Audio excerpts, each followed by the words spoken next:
Evoluiu mesmo, aprendeu até a falar, né?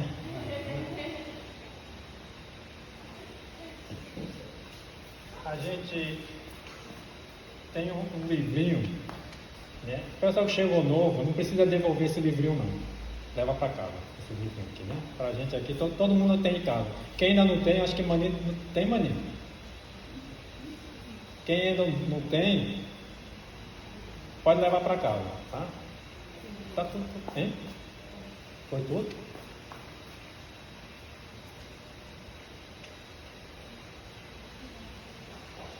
Tem mais lá, lá dentro.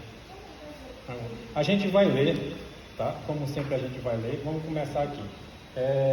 Hoje, particularmente, eu não vou falar sobre a instrução número 4, porque a gente tem visitas, tem pessoas novas aqui, e a instrução número 4 é muito específica, tá certo?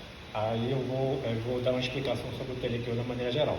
Porém, isso daqui, esse livrinho aqui, pode notar que tem vários, né? Tem vários assim, tem como se fosse um prefácio, mas não é. Aí tem assim, primeiro, é relativo ao hino 1. Aí tem segundo, é relativo ao hino 2. Terceiro, é relativo ao hino 3. Esse texto aqui, esses textinhos aqui, é a interpretação do nosso condutor Mó, lá do Japão, sobre cada hino, né? A interpretação no dia a dia, tá? Hoje é mês 2, né? Então a gente vai ler o segundo, tá certo? E eu vou explicar um pouquinho sobre o que ele fala aqui. Vamos ler todo mundo. Segundo, mudando o coração. Eu adoro esse termo. Nos últimos anos, as catástrofes causadas pela natureza têm ocorrido quase todos os anos. E nessas ocasiões, as pessoas oram, não apenas por si mesmas, mas também pelos outros, se tiverem energia suficiente. Algumas pessoas são ainda mais ativas em ajudar os necessitados. Este ato pode ser chamado de instinto humano. Por outro lado, uma vez que você retorna à sua vida diária, é muito difícil continuar praticando esta oração e a salvação das pessoas.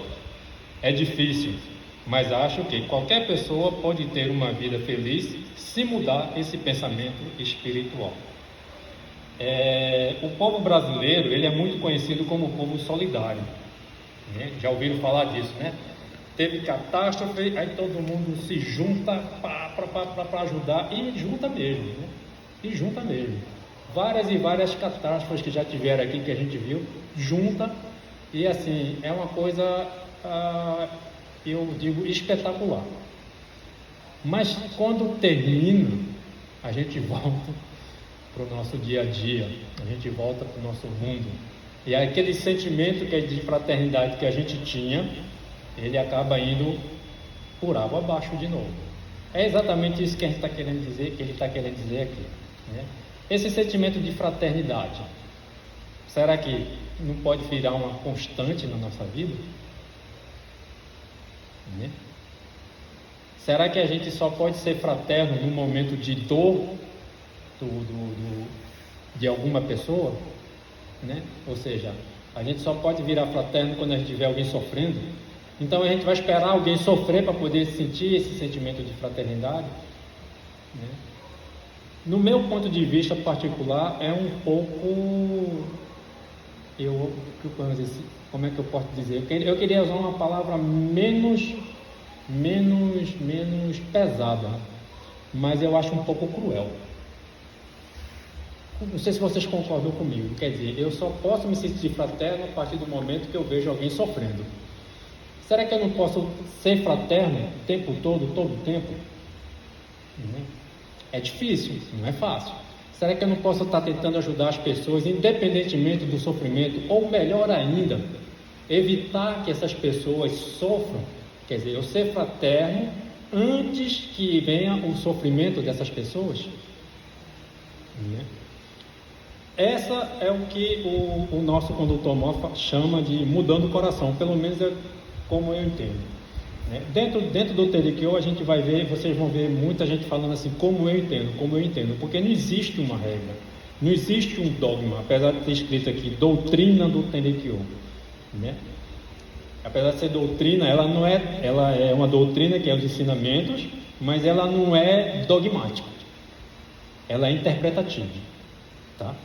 A Gessena aqui estava falando que todos nós somos instrumentos de Deus, e cada um com sua particularidade, e é exatamente isso, né? A Tenrikyo, como as outras religiões, a gente usa-se muito figura de linguagem, né? O catolicismo principalmente, ele usa muita parábola, né? O Tenrikyo usa muito a metáfora. Metáfora é uma coisa mais direta, né? Então, assim, vocês podem até ver que até esse textinho aqui é meio metafórico.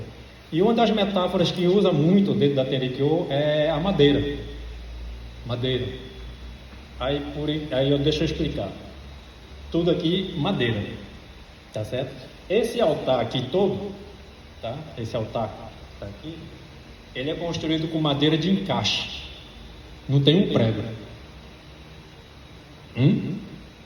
Como assim? Porque até para a gente construir as igrejas, ele é metafórico, né? Todos nós aqui somos madeiras. Nós precisamos encontrar o ajuste, né, perfeito entre nós, nas nossas relações humanas, que não precise estar pregando. Quem aqui era pequeno e brigava com o irmão, aí a mãe prendia assim um no outro, assim, agora vocês vão até ficar a fazer as pazes. Isso acontecia muito com a gente aqui, 4 irmãos, tá? Né? Ou seja, a gente era obrigado a se relacionar bem, a pedir desculpa, coisa e tal, na marra, ou seja, no prego. Né? Então veja que o relacionamento ele pode ser muito mais fácil se você simplesmente respeitar as arestas de cada um. Todos nós temos arestas, pontas, encaixes diferentes, né? E aí a madeira tem uma coisa formidável, é que você pode cortar ela para poder se encaixar. Ora, veja bem, cortar, talhar, sabe? Então, às vezes, na nossa vida, a gente precisa cortar um pouco, dentro do espírito da gente, as pontas que ferem os outros.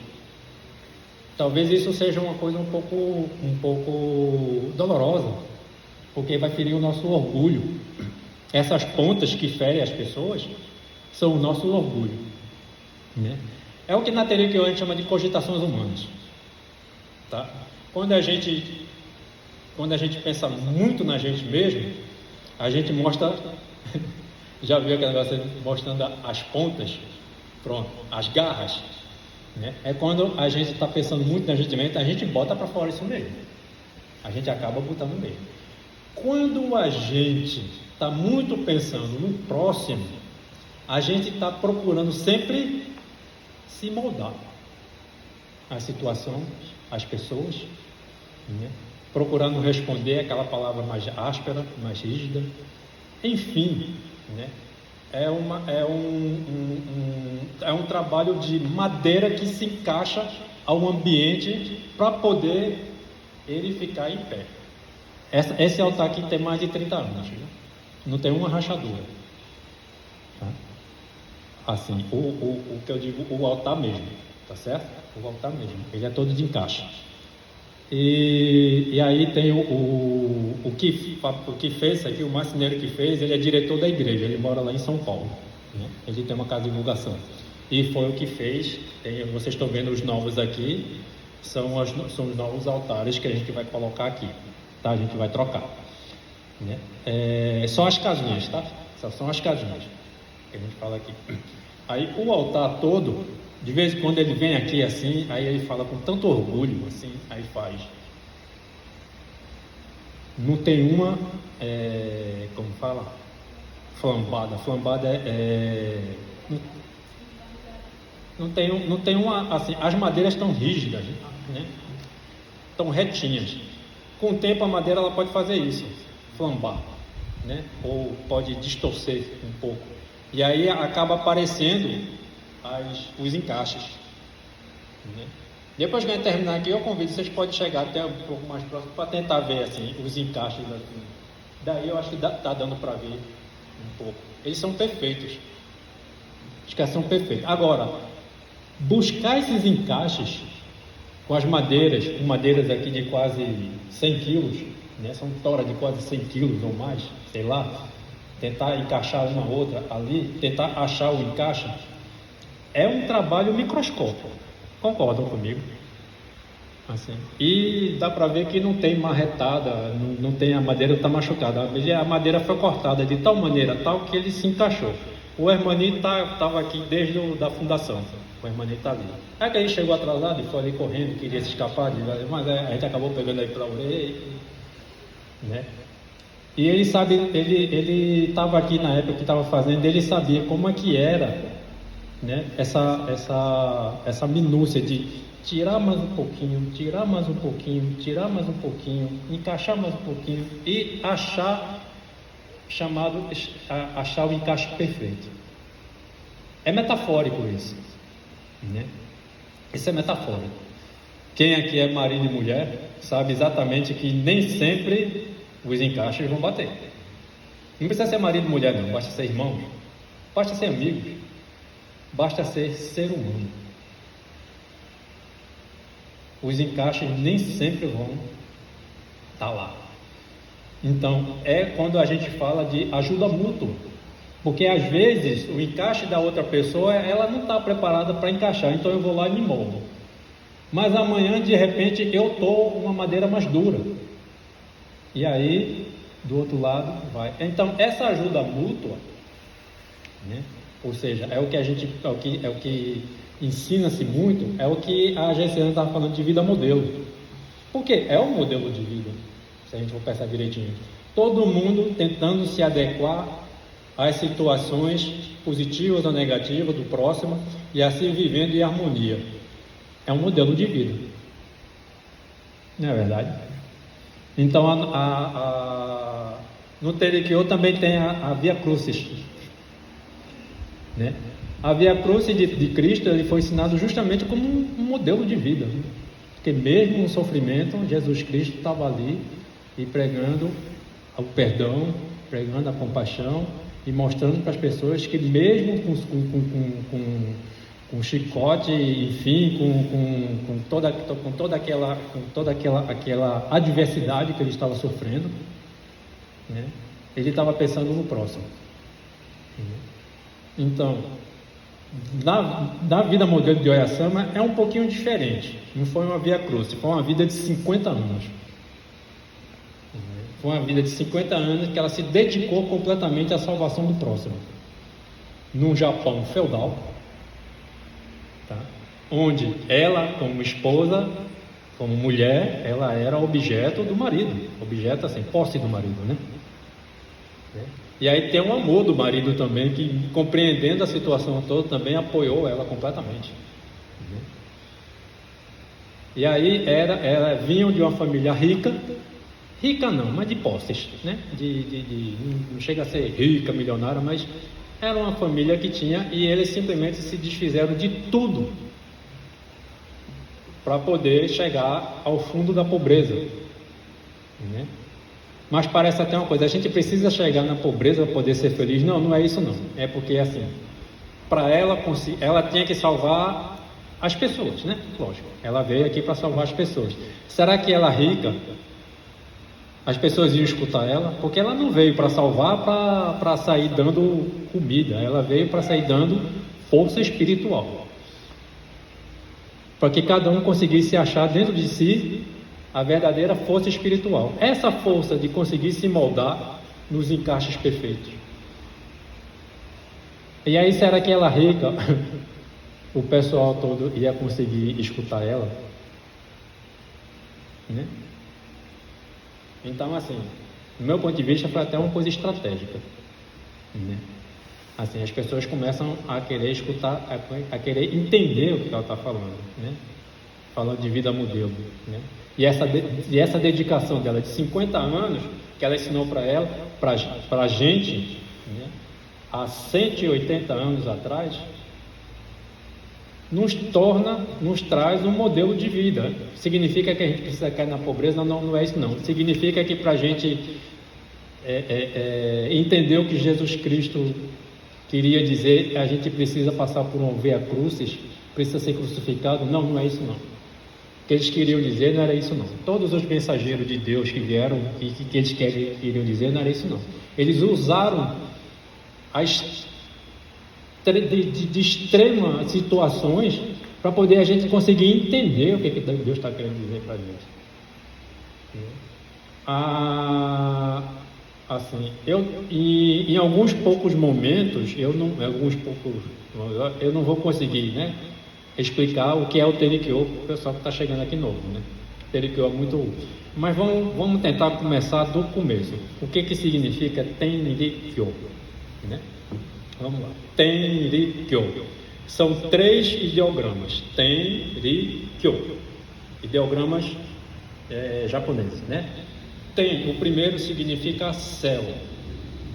Só que para o japonês, para o oriental, o céu, ele tem uma conotação diferente de nós ocidentais, né? Quando a gente fala céu, a gente olha para cima, né? Pronto. Para o oriental, o céu, ele está relacionado com o cosmos, está relacionado com a natureza, né? E está relacionado também com o céu físico, não esse céu paraíso, vamos dizer assim, né? O céu paraíso que tem essa, nós ocidentais nós temos essa conotação de céu paraíso, céu, a coisa celeste, onde Deus mora, né? Então eu gosto muito de relacionar o Ten com natureza, eu particularmente, natureza, cosmos, né? A natureza tem leis e elas são implacáveis, né? Então, ri é razão, né? A segunda ideograma, razão. Esse ri não é razão, a razão, como vou dizer, cartesiana. Por exemplo, a Gessiana aqui estava falando aqui, todo mundo chegou aqui tem um propósito, ou seja, tem uma razão.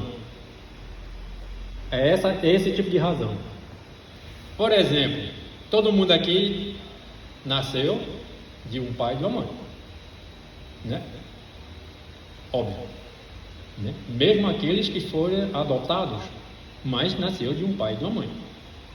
Isso é lei da natureza. Não tem como mudar isso.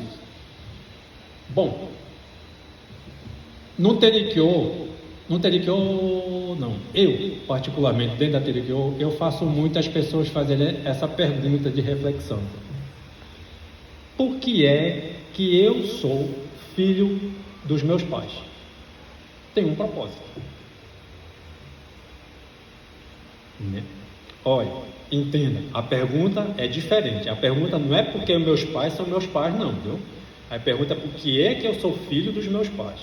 Meus pais já faleceram, né? Assim, somos 4 irmãos. Somos 4. Eu sou o mais novo. Não estou querendo, inclusive, desmerecer meus outros irmãos, não, pelo amor de Deus. Não é isso não. Mas um tinha que assumir o papel do meu pai, que no fundo não deveria ser eu, que eu sou o mais novo. Né? E aí eu estou aqui, ó, vestido como ele. Tem gente que diz que eu sou até parecido com ele, né? Só quando eu estou vestido assim, né? Quando eu estou sem, é totalmente diferente. Ele é mais parecido com o papai, com o André. Aí vocês vejam assim, uma pergunta que eu faço, por que eu sou filho dele? Que eu faço isso desde que eu falei, eu vou assumir a igreja. Aliás, eu faço essa pergunta desde quando eu era adolescente. Mas quando eu era adolescente eu fazia o contrário, porque eu era meio revoltado da vida, e aí eu fazia o contrário. Por que é que eu sou filho desse cara mau, desse cara que, né, me judia, bate em mim, sabe? Essas coisas assim de menino vitimista, de criança. Eu também fui, não fui diferente não. Aí com o tempo, essa mesma pergunta ela vai tomando uma outra forma. E aí essa mesma pergunta ela pode ser feita de maneiras assim, essas perguntas de o porquê é que eu sou filho do meu pai, né? Ela pode ser por que é que eu sou brasileiro, né? Por que é que eu moro aqui, porque isso tem a ver com a gente entender uma coisa que a gente é muito importante dentro da Tenrikyo, que é entender a nossa origem, né? Aquela velha frase, né? Você só vai saber para onde vai quando você souber de onde veio, né? Mas ela não é bem cartesiana assim, na Tenrikyo ela não é bem cartesiana assim, porque assim, entender de onde veio, você pode até entender, né? Mas você tem um caminho, é por isso que a gente também chama aqui na Tenrikyo, a gente chama de caminho, isso é um caminho. Então é um caminho que a gente vai percorrer e a minha família está comigo, está na quarta geração. Começou com meu bisavô, lá do Japão. Então a gente está 4 gerações caminhando dentro desse caminho, tentando entender o propósito que a gente tem dentro desse caminho. Entendeu? Por que estou dizendo tentando entender? Porque no fundo, quando a gente assim, eu já sei o que eu estou fazendo aqui. Aí tinha um sensei meu lá no Japão que ele dizia assim: quando você achar a resposta, assim, você tem 50 mil perguntas, aí você vai correr atrás para achar as 50 mil perguntas. Você vai conseguir evoluir espiritualmente quando você conseguir responder essas 50 mil perguntas e sair dessa situação com 100 mil perguntas. E quando você for buscar essas outras 100 mil perguntas, e aí você sair da situação das 100 mil perguntas com 200 mil perguntas.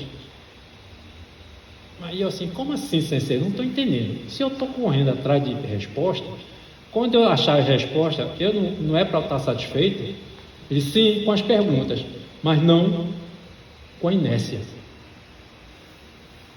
Você não pode parar de ter conhecimento, de se conhecer e de saber qual é o seu propósito. Ele é infinito. Quanto você sabe exatamente, eu vivo repetindo, o pessoal daqui sabe, né?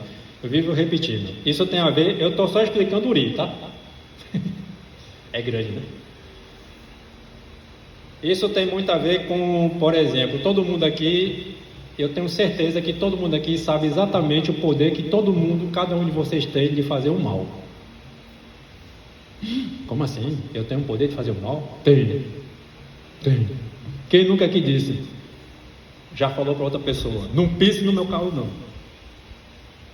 não mexa comigo não.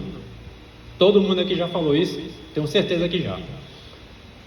Se aquela pessoa vier mexer comigo, todo mundo já falou isso. Vocês sabem exatamente o que você é capaz de fazer. E olha que não é coisa boa não. Às vezes a gente fala até isso meio com orgulho, né? Tipo assim, não, comigo o buraco é mais embaixo. Mexeu comigo, o negócio é mais embaixo. A gente sabe exatamente o poder que a gente tem de fazer o mal. Isso é fazer o mal, né? A reação a não se encaixar, a fazer com que o outro, para poder o outro se encaixar em mim, eu vou cortar nele. Vou pegar o formão e vou cortar o nariz dele, vou cortar o braço dele, para poder ele se encaixar no meu encaixe que é perfeito, que é lindo, maravilhoso, e eu não posso mudar de jeito nenhum, porque eu sou o melhor. Isso já é um pensamento mau, né? Mas eu não quero falar desse lado não, eu quero falar do outro. Agora, a outra pergunta: vocês têm noção da capacidade que cada um de vocês tem de fazer o bem? Eu estou vendo minha amiga ali balançando a cabeça, e eu vou discordar de você. Tem não? Você não tem capacidade de saber não. Porque é assim, quando a gente começa a fazer, aí algumas pessoas aqui sabem, né? A gente começa a fazer o bem e vai fazendo, depois a gente para assim e faz. Eu consegui realmente fazer isso? Eu consegui realmente perdoar aquela pessoa? Eu consegui realmente, sei lá, carregar aquela mulher no braço porque ela estava, sei lá, numa situação crítica? E quando a gente se junta para fazer o bem, né? Eu estou olhando aqui a cara de quem já foi lá em Recife ou no D2 lá em Bauru, né? E quem já morou, inclusive, olha, Mani já morou no D2. Vocês têm ideia que a gente teria a capacidade de fazer aquilo tudo? A gente vai ficar listando aqui um bocado de coisa, né? Mas principalmente quando a gente se une, se junta. Quando a gente se une, se junta em prol de alguma coisa, a gente é capaz de fazer tantas maravilhas que a gente sequer, em sã consciência, a gente imaginaria ter essa capacidade de fazer. A descoberta da espiritualização, ela é justamente galgada nesse patamar, nessa busca incessante da capacidade que a gente tem de fazer o bem, seja ele dentro do Teikyo, seja ele no catolicismo, seja ele no espiritismo, seja ele no evangelho, no protestantismo, seja ele qualquer que seja a religião. A evolução espiritual, ela é mais ou menos baseada nisso, em você descobrir dentro de você a capacidade que você tem de fazer o bem. E eu digo, sem medo de errar, ela é infinita. Quando a gente olha algumas celebridades, tipo, sei lá, o Dalai Lama, ou Mahatma Gandhi, que foi capaz de fazer uma revolução política sem levantar um dedo, né, de violência, né, pacificamente. Enfim, a gente pega os grandes, a Madre Teresa de Calcutá. A gente pega essas pessoas e a gente fala assim, é inatingível, essas pessoas são santas, essas pessoas, eu não tenho capacidade de fazer isso, eu jamais teria capacidade de fazer isso. Eu discordo de vocês, a gente tem, né? A gente só não sabe, a gente só não tem praticado, a gente só não tem um caminho que nos leve a fazer isso. Agora, talvez a gente não consiga fazer amanhã. Aí, porque a evolução espiritual, aí voltando um pouquinho que eu acho que eu vou deixar escapulir. A GSL deixou um bocado de deixa para mim. Eu não anotei, eu estou sem papel, sem nada, e eu estou aqui só de memória. Eu estou pegando as deixas aqui mais ou menos para poder entender. Eu continuo ainda falando de Ri, da razão, tá?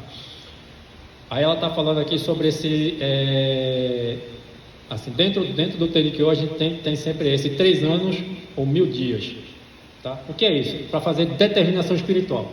O que é isso? Até me lembrei uma coisa aqui que ela falou de determinação espiritual e eu vou corrigir ela daqui a pouco. Toda vez a gente, de 10 em 10 anos, a Teikyo comemora o decenário, 10 anos, logicamente, o decenário do ocultamento físico da nossa fundadora, Oyasama, 10 em 10 anos, né? Daqui a 3 anos, em 2026, fará 140 anos que ela se ocultou fisicamente. Por que a gente fala ocultou fisicamente e não fala morreu, né?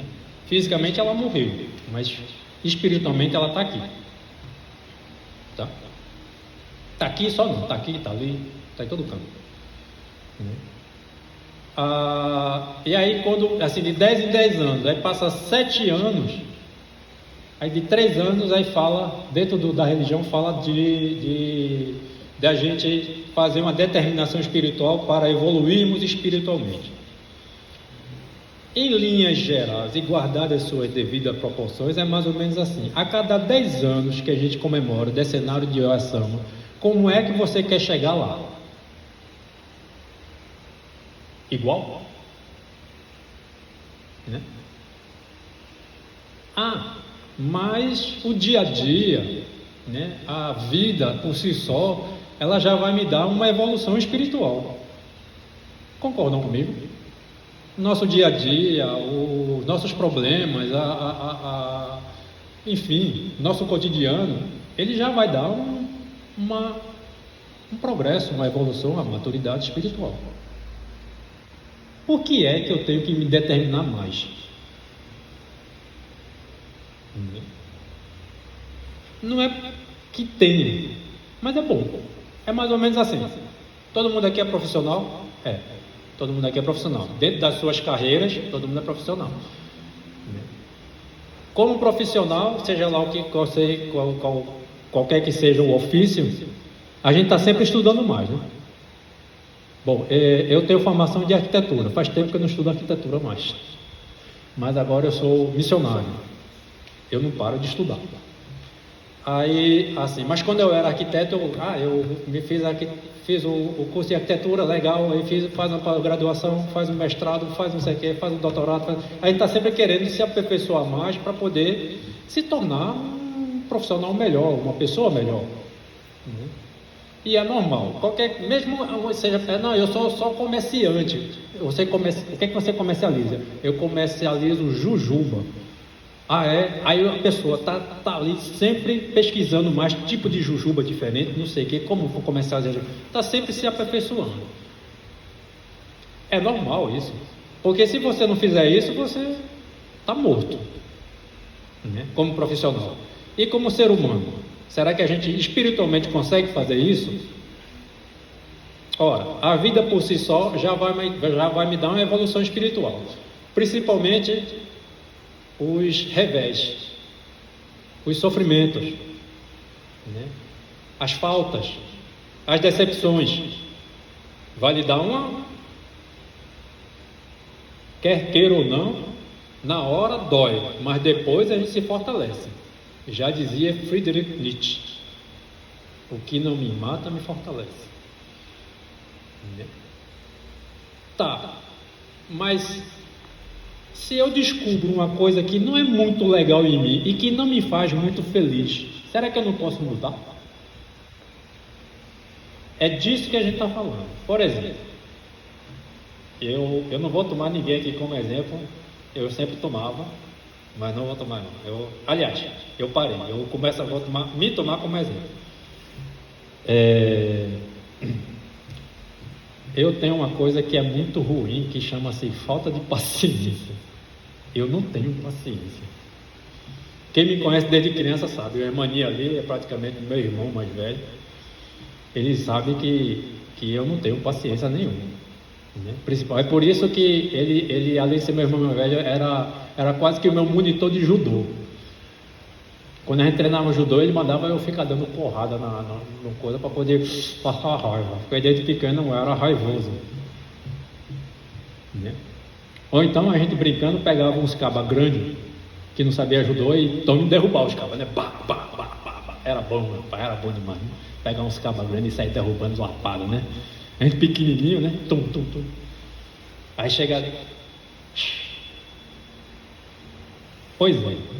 Mas isso será que vai ajudar a mudar a minha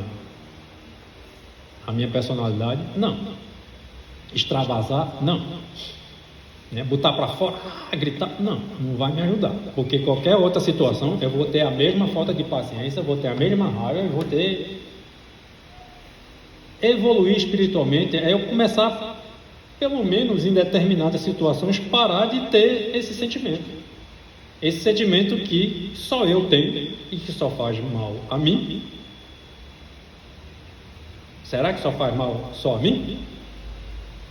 Quando eu estou ruim, com raiva, será que esse sentimento só faz mal a mim? Faz nada. Faz mal a todo mundo que está ao redor, que está do meu lado. É chato você estar do lado de alguém que está com raiva, que está triste, que está chateado, coisa e tal. Emana essa energia negativa, sabe? Então, eu preciso pensar em mim, preciso pensar nos outros. Eu preciso mudar. Eu preciso parar de... Né? Eu falo para mim mesmo assim, eu preciso parar com essas besteiras. Será que eu parei completamente? Eu acho que não, mas pelo menos nas filas do açaí, a gente tá bem na fila, né? Não, Gerson que está aqui, Gerson faz compra comigo. Olha que a fila do açaí dava raiva, né? Pelo amor de Deus. Falando nisso, se der muito tempo, der mais de tempo, você pausa para ficar com 2 arquivos, para não ficar um arquivo muito grande, sabe?